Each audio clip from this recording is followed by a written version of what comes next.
Hello, everybody. Welcome to this Tuesday night where we're going to be talking about chameleons and all sorts of stuff. And I am appropriately dressed with the Rainbow Panther chameleon. We've got our good friends from Instagram on. We've got our great people from YouTube on, and we are ready to go. And whew, let's see. What? Oh my goodness, we got all sorts of people here, and we got. Ty has a broken shift key, and and so now Ty's just yelling at everybody. So, all right, everybody, very good to see you. Nick's here. Hi, James, Eliza, Ryan. Ryan, what are you doing on YouTube? Hey, all right. Hello, Osaid Ahmed from India. I think this is the first time I've known somebody from India is going to be on. Woo! And Dina from California. Hello. Or is that Dean from California? I think that's a keyboard bounce. Mikey. Oh, Gonza Choke. So mad I missed chore night for movie night with the wife. Okay. You know what? As much as I say you don't let the rest of the world distract you from chameleons, movie night with the wife, I think that takes precedence. So you're good. Hey, Michelle from Czech Republic. Woo!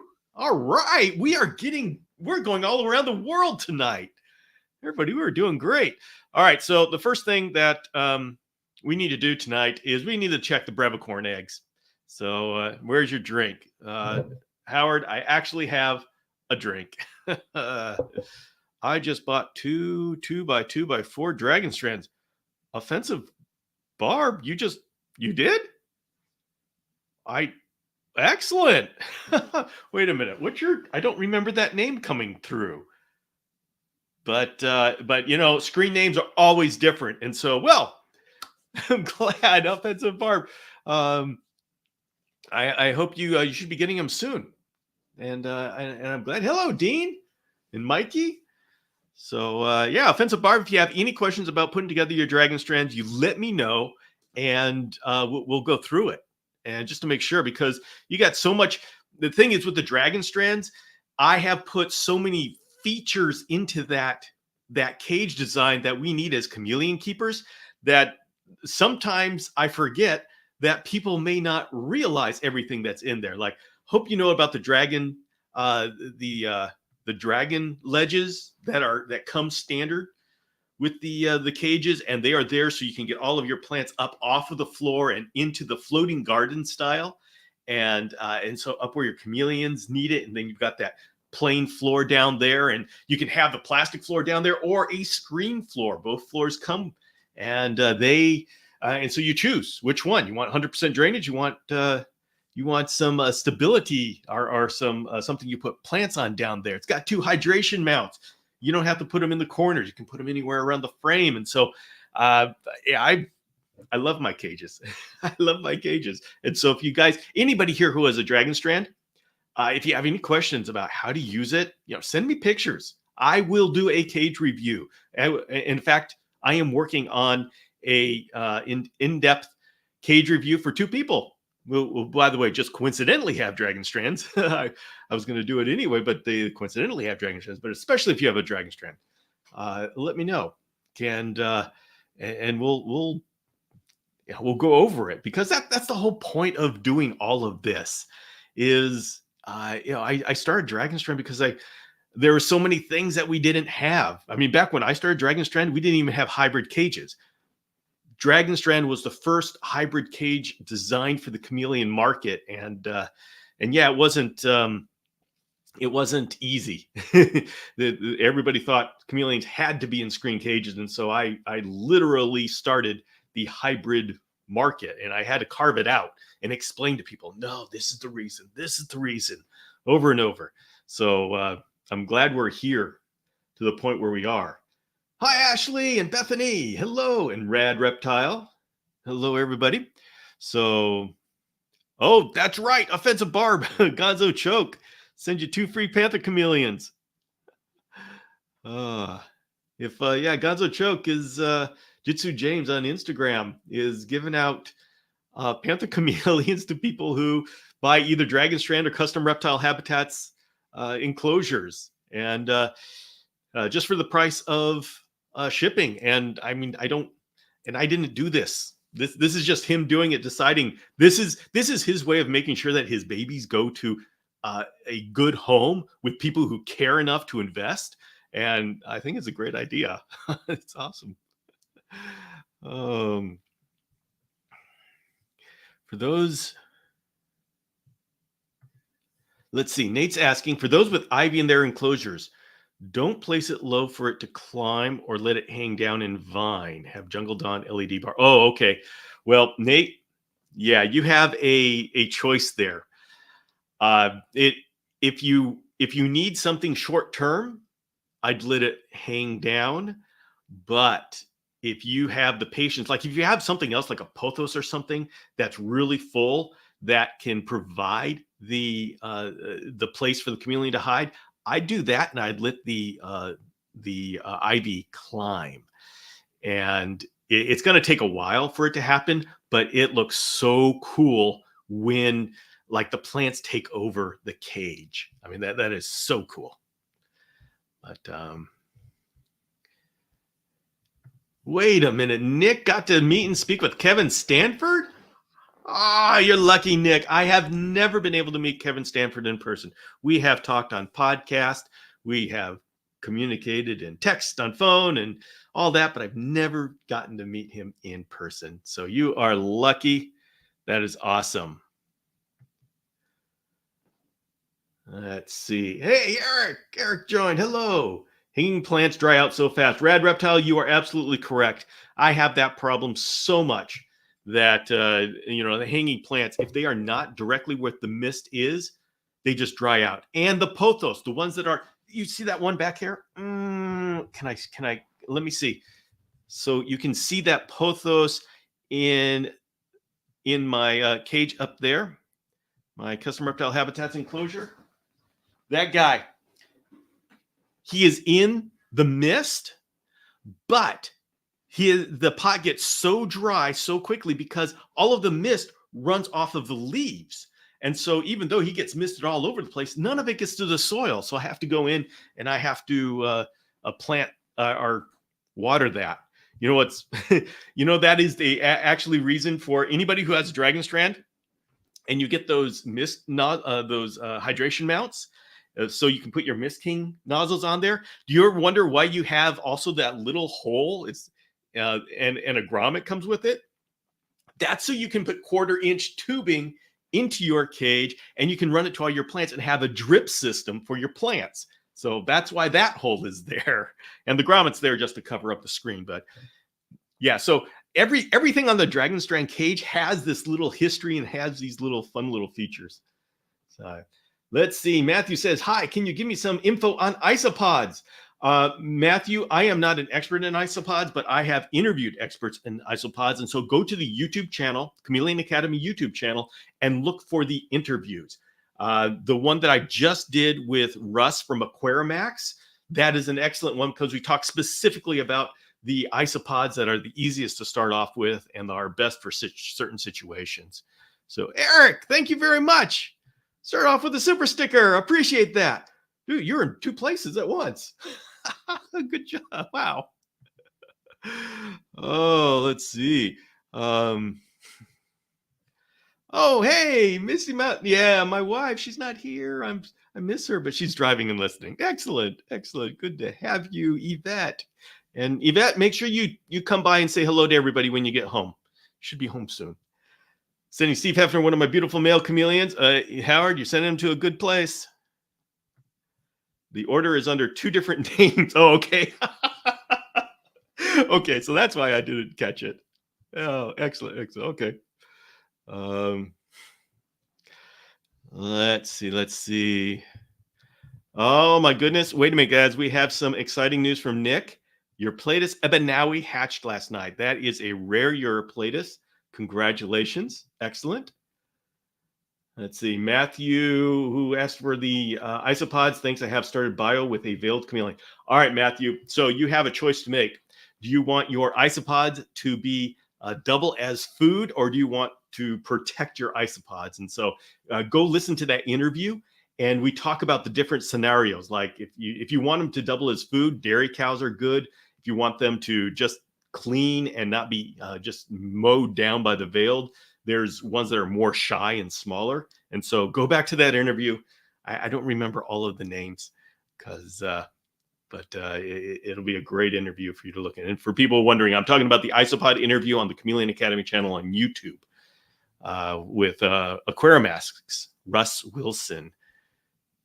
It is so awesome how many great people we have in this community. And you can, no matter what you want to know, I can find somebody and I can bring them on the podcast. It's amazing.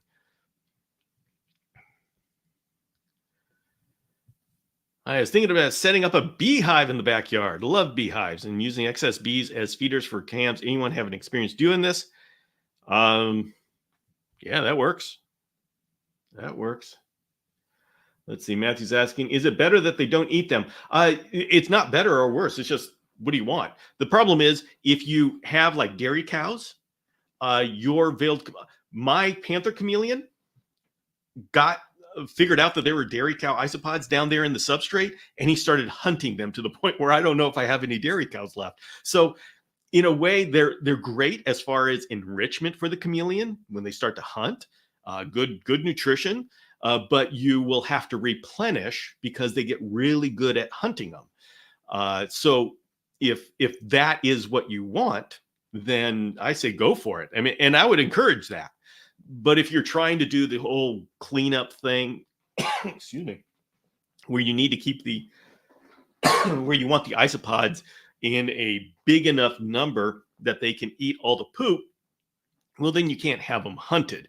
So you need something that's more shy. So it depends on what you personally want.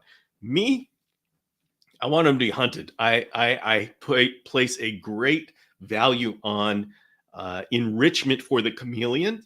And them hunting the isopods is definitely enrichment. It keeps their brain moving.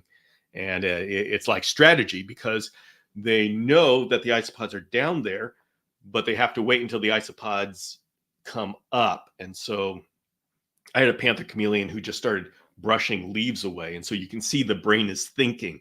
And when we have our chameleons in these enclosures, they don't have a whole lot of enrichment. In the wild, they would have hawks flying over and they have these stress spikes, which stress is bad only if it's the chronic stress. If it's like a stress spike, that keeps the blood moving. And so that's not necessarily a bad thing. So, anything that provides enrichment is a good thing. Oh, chameleon pod. Oh, yeah. Has about 200 Armadillium gastroi. Yeah, on chameleon pod, I just know the basics of isopoding. So, but I love it. I love it. Hey, Eduardo. Yeah, okay. So let's go back to here. Okay, we got a question from Corey. Had a question on building my own enclosure. Excellent. I want to do either 3x3x4 or 3x2x4 and want to use the double screen door. Is there somewhere I can get the aluminum screen doors? I don't know. There probably is. I'm sure that there's somewhere. I'm sure somebody makes custom screens for windows and stuff, and they'd be happy to make one. But this is one thing that you can always just get a kit from Home Depot and learn how to do yourself.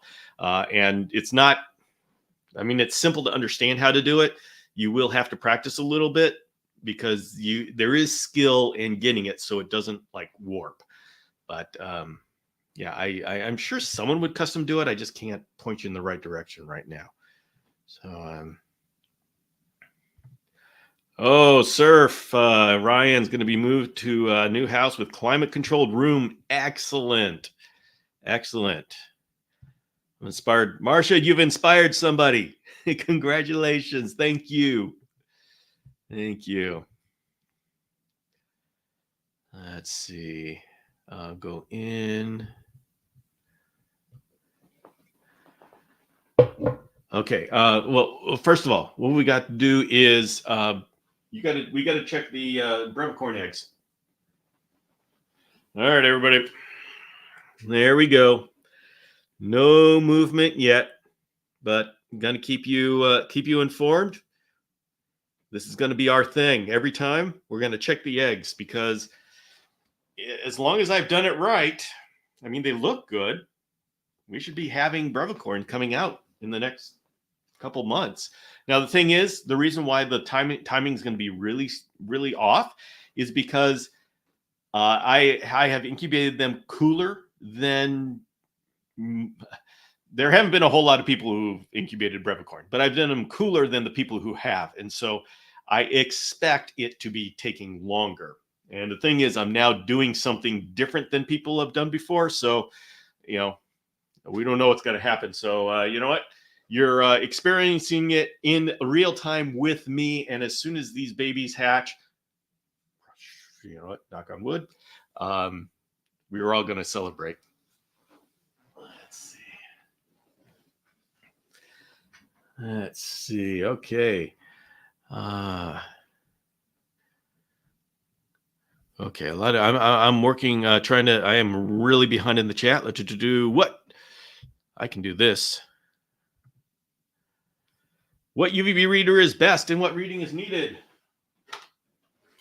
Solar meter 6.5 is the best, and there isn't any other that is acceptable. It's not like you can pay less and get less featured. We don't have any more choices. This is Solar Meter 6.5. It's a professional tool. It gives us a UV index reading and which reading is needed. Michael, I go usually depending upon, I mean, it's situation, but normally we go for a UV index of 3 at the basking branch. And if you go on chameleonacademy.com, I have a lot of a section on UVB, and all of the care guides have certain distances already listed out from the bulb for certain species. But the best thing, the Solar Meter 6.5, I wish every chameleon came with a Solar Meter 6.5 because we don't see UVB, and it's so important. So important. Hey, Lalo Lucho, 310. Hello.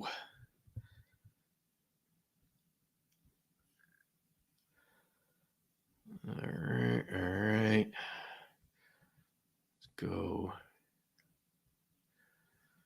Oh, Martian is here. Yeah.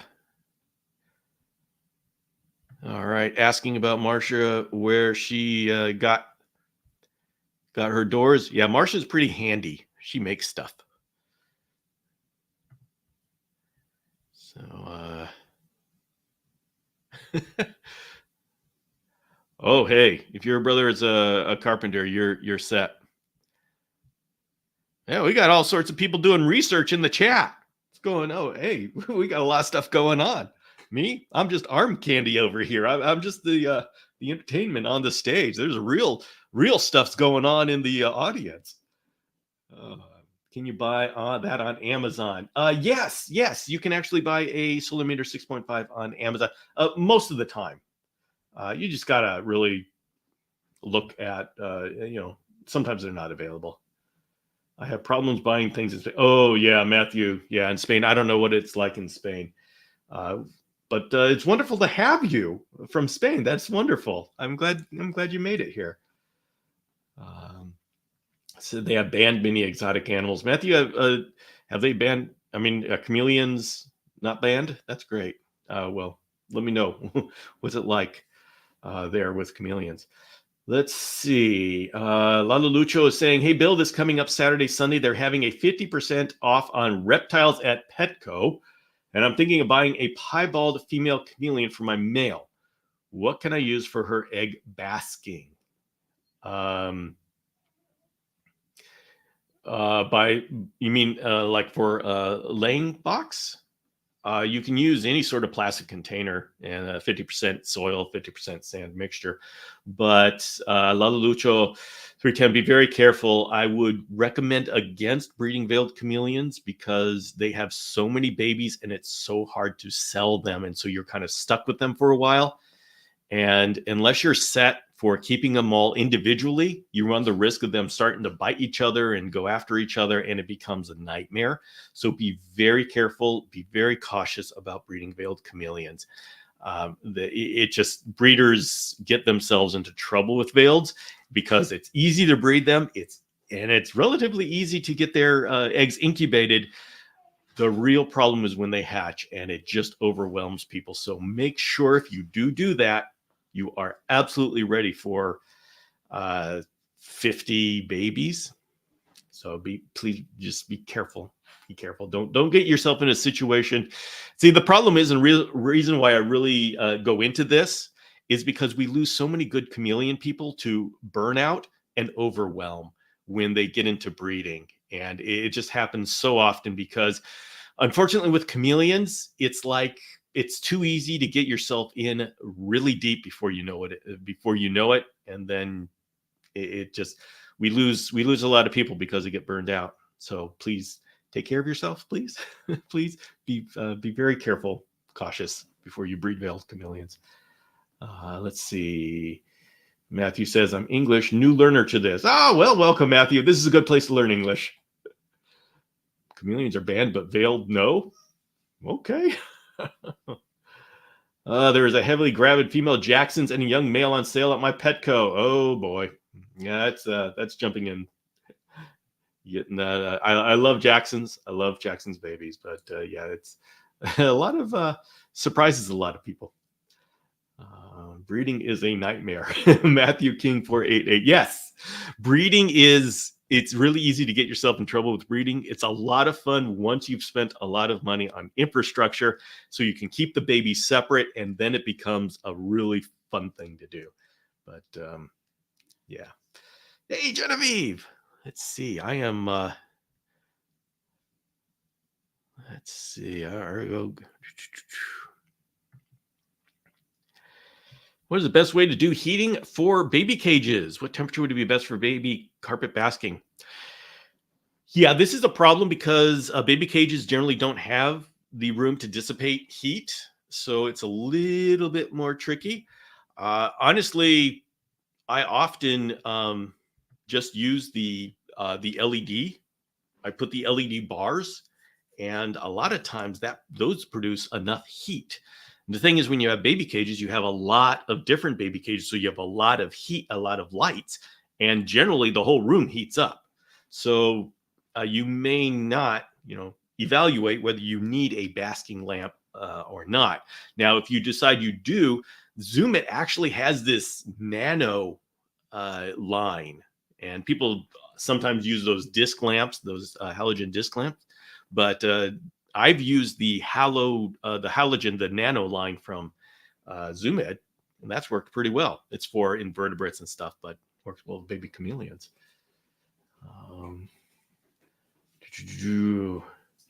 Let's see. Kai Humphrey. I'm lucky enough I was breeding dart frogs before I got cams, because that made me realize how hard cam breeding is. Yes. Oh, made me decide to just keep cams as beautiful eye candy pets. I love breeding chameleons. I truly do, but you got to be careful. And especially for me, it's so easy to get overwhelmed because I have so many opportunities to breed. I have a lot of chameleons right now that I am using the amazing self-control to not breed, because I can get myself in real big trouble these days. Yeah, come on in. Hey, everybody, Yvette's here. Say hello to everybody. Hey. I know, it's like, where do I look? Because if I, You can look at that little thing right there. So say hi to everybody. Hey. I'm glad you're home. Yay. She just dropped off a Fant. Yeah. Sent out a Fant. So if anybody liked your plate, it's fantastic, because go see this girl, Misty Mountain Fants, on Instagram or mistymountainfants.com. Fant is PH. And the F is silent. No, I can't. Just are those your babies? They're my babies. They are. She always comes over and shows us babies. Yeah. So it's kind of fun. All right. We'll see you all online. Right. See ya. All right. How are the shamrocks? Shamrocks are doing great. I tried a breeding again, and it's like the females and males have these different windows. Like the females have been have been receptive last month, but now the males were just but now the males are, hey, I like those females, and the females are, get away from me. And it's like, come on, guys, let's get it together. Let's get it together. We need little shamrocks in the world. Yeah, fans seem expensive. They are, Kai. They are expensive, and let me tell you, it's especially expensive when, like Yvette, what she likes to do is she likes to bring in new bloodlines, and so she gets the wild caught, and they are really expensive when you consider that you lose wild caught because of importation. And so, yeah, it takes a lot to get involved with Fantasticus. That is absolutely correct. Let's see. Oh yeah, Marcia, you're playing around with more 3D printing stuff. Marcia has gone across the does resin printing and now FDM printing, and that's the stuff that people usually think of with 3D printing. Oh yeah, using Tinkercad. Excellent. We're actually talking about 3D printing tomorrow morning on the DIY Chameleon Guides. There is an episode coming out, and so there's an episode coming out tomorrow morning. Kai saying, are we starting to move away from Instagram? Kai, I've had a whole lot of problems with Instagram right now. So not officially moving away from Instagram, but I've got to figure out why it's not working on my phone. I open it up and it immediately closes on me. And so I'm doing all sorts of stuff. And so I've been having problems for a while. So I mean, where I'm doing it right now, this is through my laptop, and it just isn't. Instagram is meant to be mobile, and if I can't get it on my mobile phone, so I love my Instagram audience, and I'm trying to get back to doing stuff. And Kai says, I'm leaping lethals. Oh, okay, Kai, I'll see you on YouTube. But the thing is, YouTube actually is better for lives. They have it's a better situation here, but I love my Instagram audience. Have you tried deleting the app you're uploading to see if it works? Oh my goodness, Lalo Lucho, I have deleted the app. I have turned off the phone. I have brought the app back up, turned off the phone, brought it back. I've done all of those kind of things. I'm sure there's something that I'm missing, but yeah, I've deleted it probably about 5 times and brought it back up. Yes. We got a veiled chameleon in October, soon after he had a respiratory infection. Our vet referred us to your channel for education. Thank you. Oh, good. I'm glad this helped. Excellent.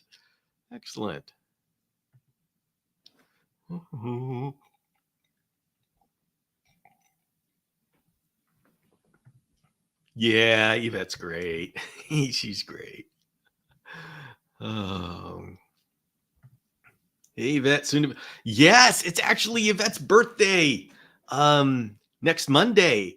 And I got to say, I am not going to be doing my live sessions this next weekend because it's Yvette's birthday, and I am treating her to a 3-day weekend that is all about her. So I won't be here Saturday or Sunday. And so the next time I do live is going to be on Tuesday of next week. So just so everybody knows, I don't know what to do with myself. I can't remember. The only other time that I have missed doing my Saturday live session was when I was in Madagascar. That's the only time. And so this is the first time in over 2 years, I think, that I will be not doing a Saturday. And I'm already having withdrawals. So it's strange for me, but, and everybody, I'm also addicted to my daily vlogs. And so I've been working on another project this week, so I haven't been doing the daily vlogs, but I think I got to film something tonight just because I just don't feel like myself. So,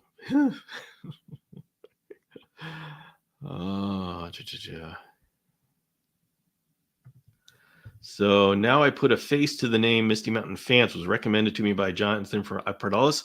Will reach out when ready to add. Yep, Eurotech. That is her. And oh my goodness, she takes care of these things.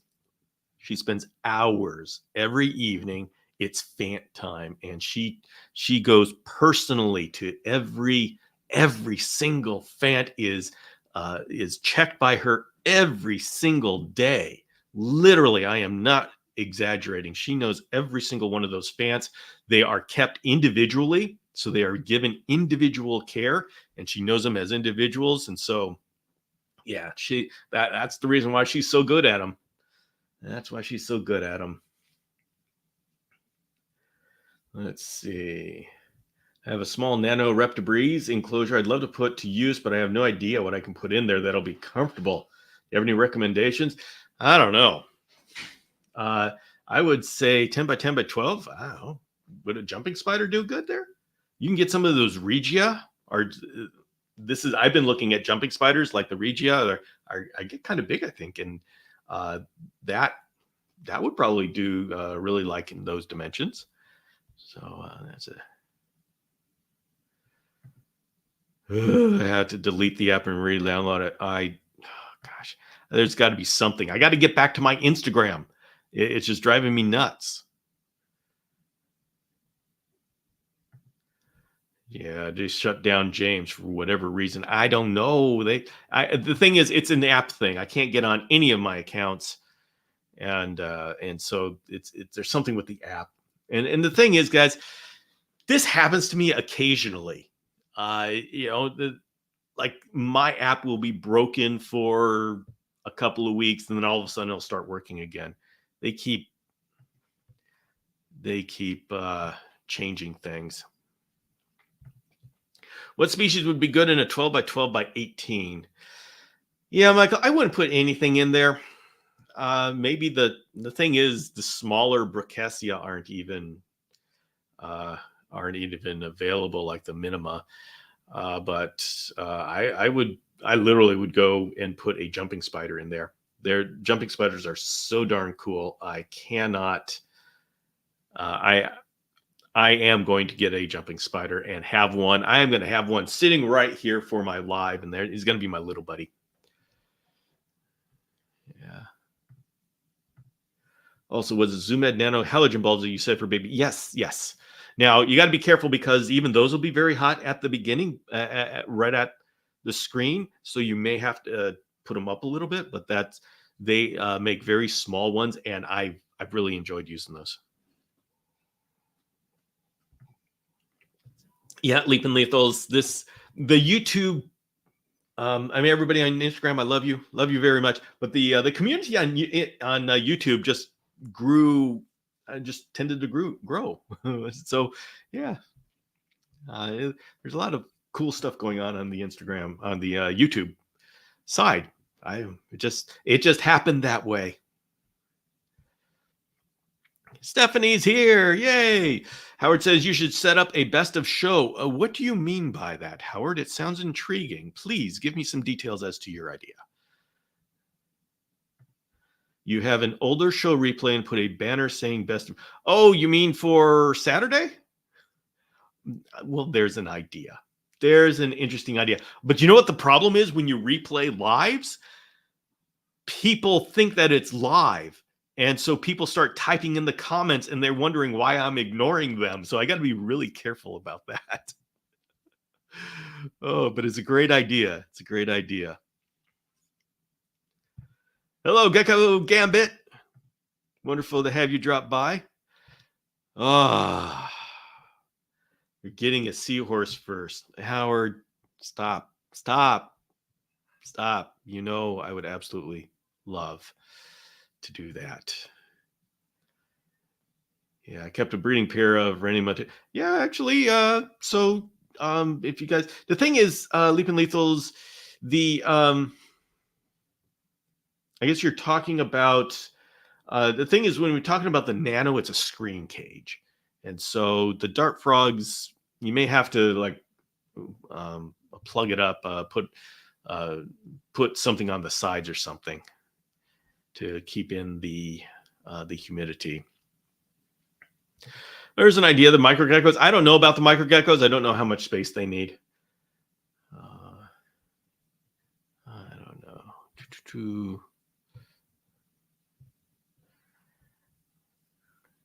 UPS is here. Hey, somebody got a special delivery. Oh.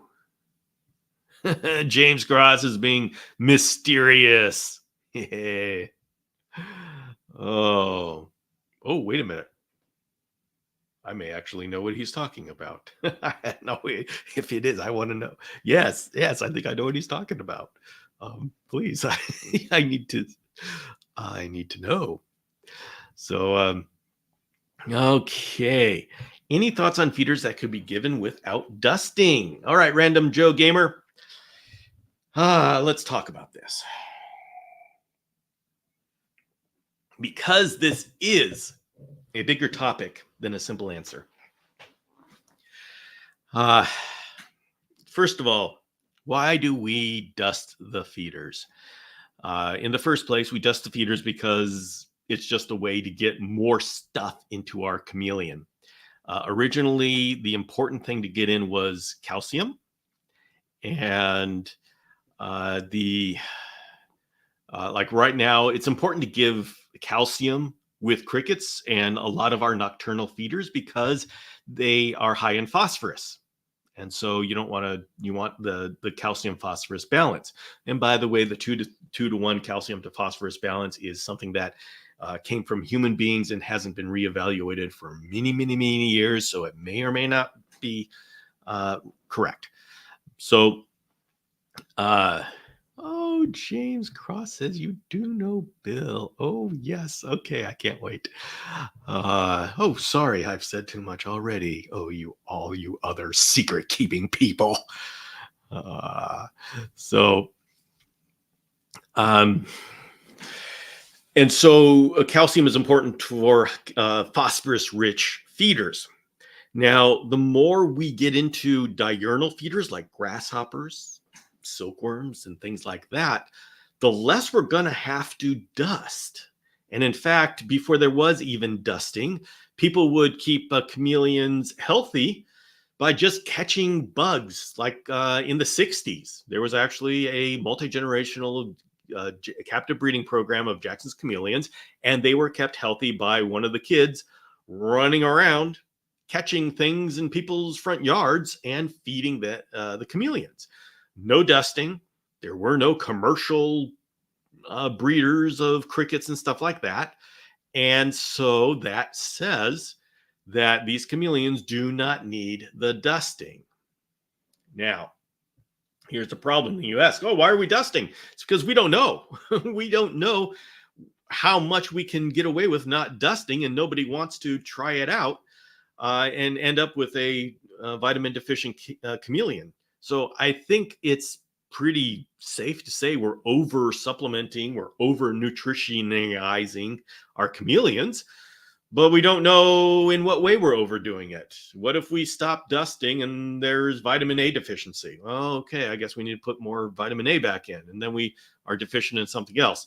The problem is we don't know. And so we are going to keep doing it until there's a reason and a way to figure out what we can get away with not dusting.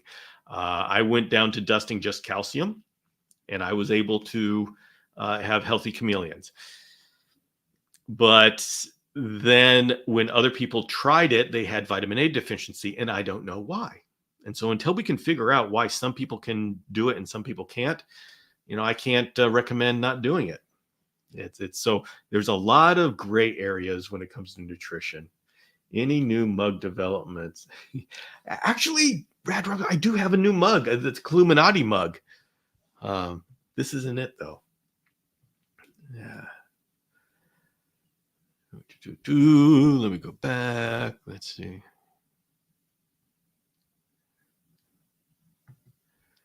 Read an article about how insects exposed to UVB actually retain D3 for weeks. Interesting. Yes, Gecko Gambit, and this is another data point that we're throwing into the mix to try to figure out what's going on. Yeah. We need to learn so much more about nutrition. It's so hard because what do you measure? There's so many things that interact together. That's why our supplements and our gut loading is just throwing everything at the wall, see what sticks. And if the chameleons aren't sick, well, then we're going to go with that. And it's like, how do you take just one piece out to try to figure out what's working and what's not? So, yeah, if all cams. Looking to create a large cage like 10 foot by 6 foot by 3 foot would be nice to have some feeders bred in the cage. Well, Joe Gamer, here's an interesting idea. Can you grow thornless blackberry in that cage and introduce stick insects? And the stick insects will, and it really would work well with smaller chameleons like carpet chameleons, because the carpet chameleons wouldn't eat the adults, which come out at night anyways, but the babies come out during the day when the carpet chameleons would be active. And so if you were able to have in an enclosure that big, if you were able to grow thornless blackberry, which the stick insects eat, you would theoretically, hypothetically, be able to do something exactly like what you're talking about. And if you were somehow able to get enough sunlight, natural sunlight, if you could, a lot of artificial lights would be required to make this work, but it would be so cool if you did. And so let me know if you end up doing it, because yeah, that would be hugely cool.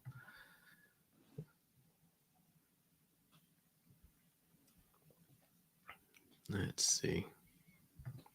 Over nutritional, it is now, James. It is now. I am an influencer, therefore I have been authorized to make up words. Bill, would you not have to dust small vertebrates with calcium because of the bones in their body? Maybe that's where cams get most of their calcium in the wild, is from small vertebrates, not insects. You wouldn't have to dust vertebrates if you fed like mice or small birds. As for cams getting calcium in the wild, we know some insects do have the calcium, so that's where they get it. What is more of interest is where they get preformed vitamin A, which is found in the organs of vertebrates, not in insects, and that's a big question. But the thing is, there's only a relatively small number of chameleons that are big enough to take down other vertebrates. Now, there's always something smaller, but when you start getting into the smaller chameleons, like the carpet chameleons or the Berkessia, you got to start saying, okay, they're not going to be finding a whole lot of vertebrates smaller than them. There are that some exist, but that, as much as you are correct about that, they would get calcium and vitamin A. It's not there. We don't see it happening enough that it's a good, satisfying answer to where they're getting all of this, but they definitely do get it. Can you legally have stick insects? That's another issue. Yeah, red reptiles. I don't know. I just don't know.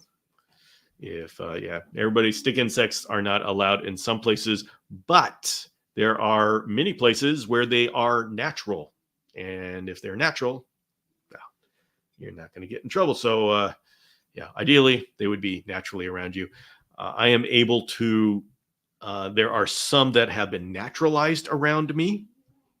They weren't originally here, but they are here now. So I can deal with them a little bit. I just can't send them to people. What do you all use for your gut load, Bill? Eliza, I use everything. I use the Frams Cams powder. When I'm not using the Josh's Frogs powder, when I'm not using Cricket Crack powder, I use a lot of powders. And then I use various fruits and vegetables, carrots and sweet potatoes and apple. So, and I change that all the time. So it's always a mix of stuff. And so I just say fruits, vegetables, grains, throw it all together. Hey, Brian Moore, I believe it's Brian Moore. Is it audio? Am I correct? Do I remember that correctly? Not Bruce Moore. No, Brian Moore. I think it's Brian. I'm trying to remember all these names.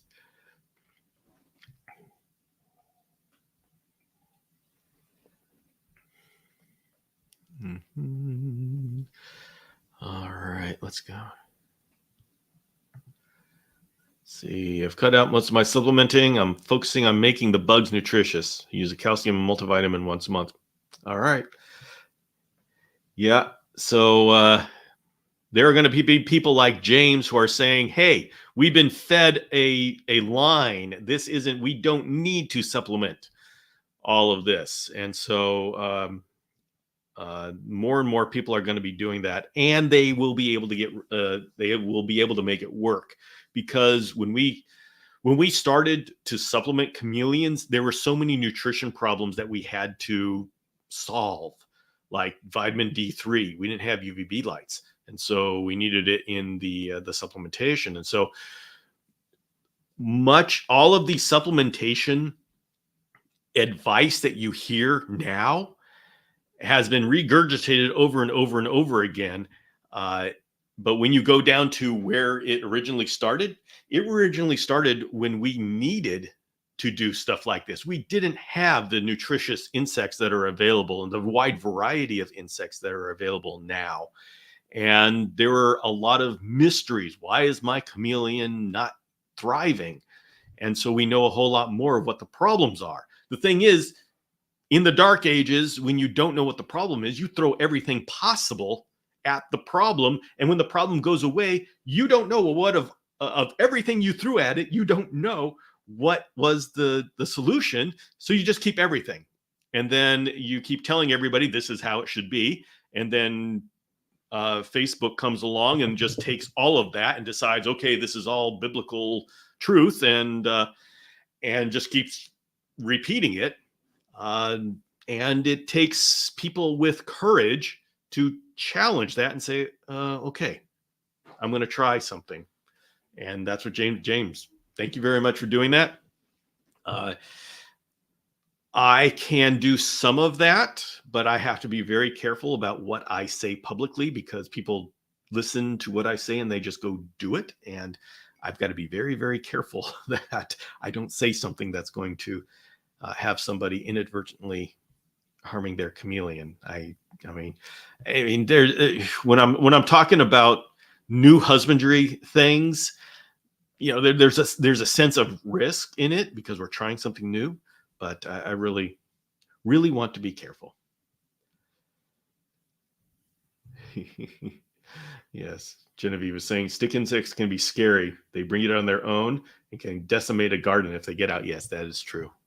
That is true.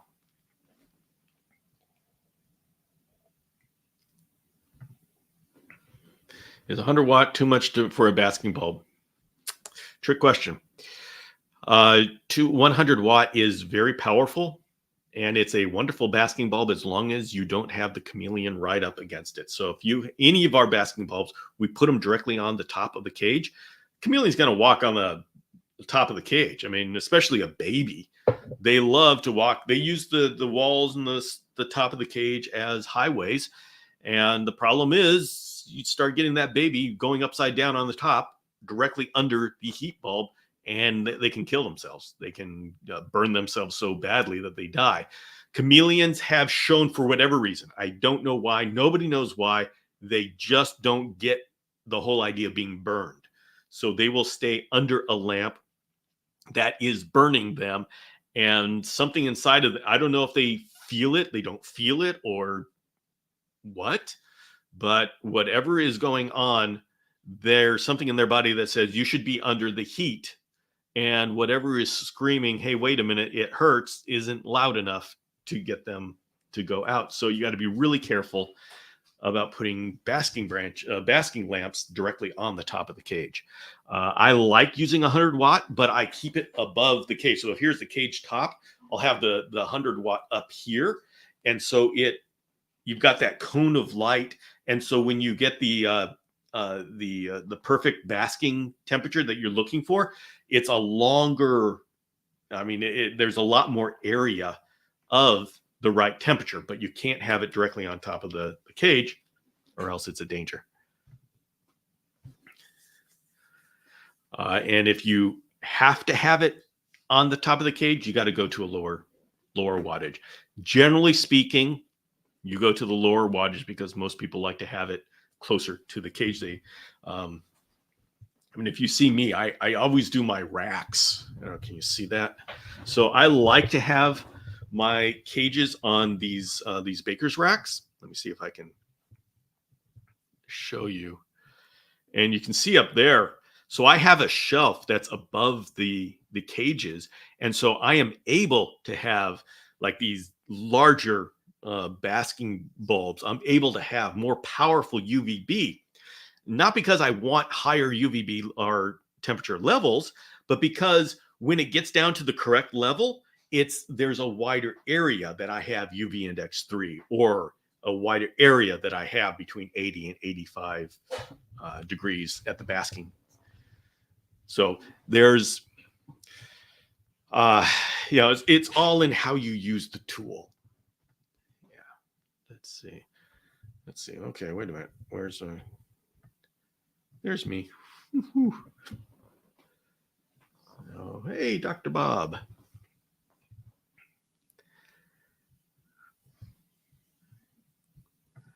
Yeah, dimmer works too. Whew.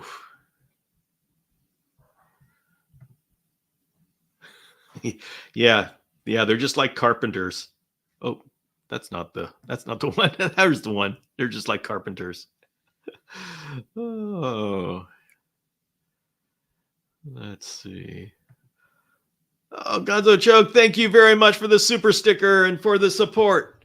Really appreciate that. Brian's asking, how many chameleons do you currently have, Bill? I don't know. I honestly have not. I have not taken stock inventory lately. Any update on the Madagascar? Yes, Annabelle, I'm going to be sent. I keep saying this, but yes, I will be sending out an email to everybody who's on the Madagascar trip. We have met our minimum, and we are now ready to go. And so I'm going to start sending out emails about preparation. So like maybe once a month, I'm going to be, just so we can be up to date. I'm going to show where we're going, what chameleons we can find. We're going to start looking for airline tickets, giving some details on that. So yes, I need to get on top of that. Thank you for kicking me in the butt. And so I am going to get on top of that. I will get an email out within 24 hours. 24 hours. I need to do that.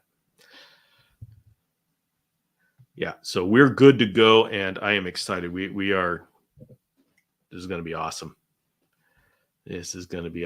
So everybody here, you're going to be able. I'm going to Madagascar with a group of chameleon enthusiasts, and we are going to have an incredibly wonderful time, and we are going to be sharing with you all as much as the internet will allow.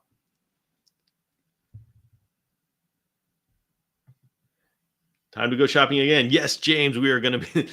That's right. I'm also going to send you some of the stuff that I recommend bringing. Yeah, James is going to be going. Annabelle's going. And Ty is going. Hey, Bill, how long do you think an 8-month-old Jackson's chameleon would be? How long? Do you think? I got him from a pet store, so it's hard to tell, because it really depends on how they were raised. And like my Jackson's chameleons, the ones that are raised during the summer grow quicker than the ones raised in winter. So there's just no way to tell how long, as in size, they are. Yeah.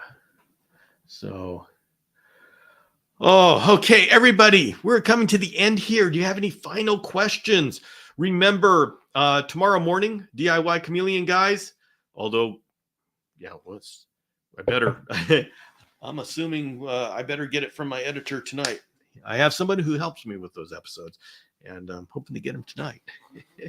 And so we can do it tomorrow, and then the next time I will be live is next Tuesday for this actual time.